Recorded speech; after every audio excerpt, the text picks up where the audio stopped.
Hello and welcome back. You've made it to the final part of Beyond the Stack.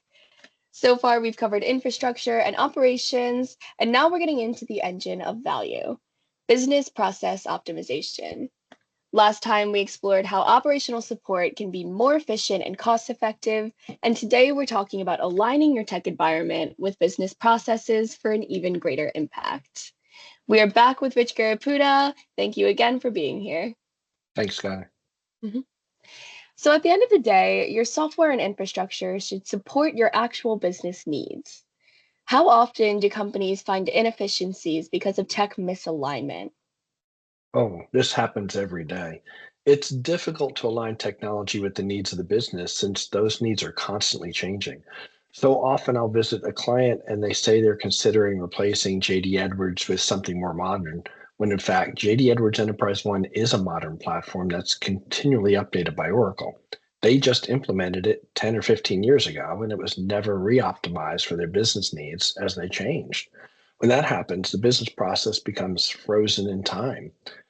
Because the underlying end-to-end business process was never reviewed and updated, layers of workarounds are put in place. We end up with a proliferation of emails, spreadsheets, customizations, and poorly integrated third-party systems. And all these things were put in place to solve a specific problem. These might have solved the immediate problem at the time, but these workarounds just calcify, weighing down the process with inefficiencies and inflexibility. This goes back to part two of our series, optimizing the support infrastructure. Many times we see long-time internal support resources implement the functionality they know, ending up with solutions which are limited to their knowledge base. They might be solid technicians, but have no knowledge of the other ways to handle the process or newer functionality which can address them. So technology misalignment is usually less about a lack of features and functionality. It's about aligning the business process with the needs of the business and representing that in the software configuration. Absolutely. Optimizing processes doesn't just save money, right? It can drive revenue, reduce waste, and improve decision making. So, what are the key process areas where companies will tend to see return on investment from optimization?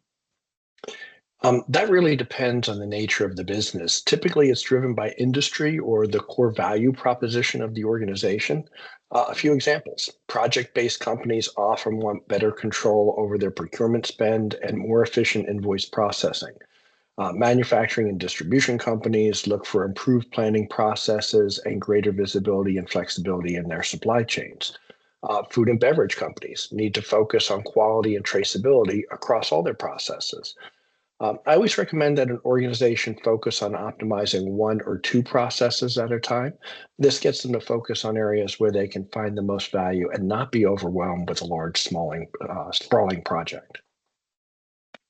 Absolutely, that makes sense. Well, that is a wrap for our three-part series. Thank you, Rich, so much again for your time here today. We started with infrastructure and we moved through operations and landed on process, all critical pieces of a truly optimized enterprise environment.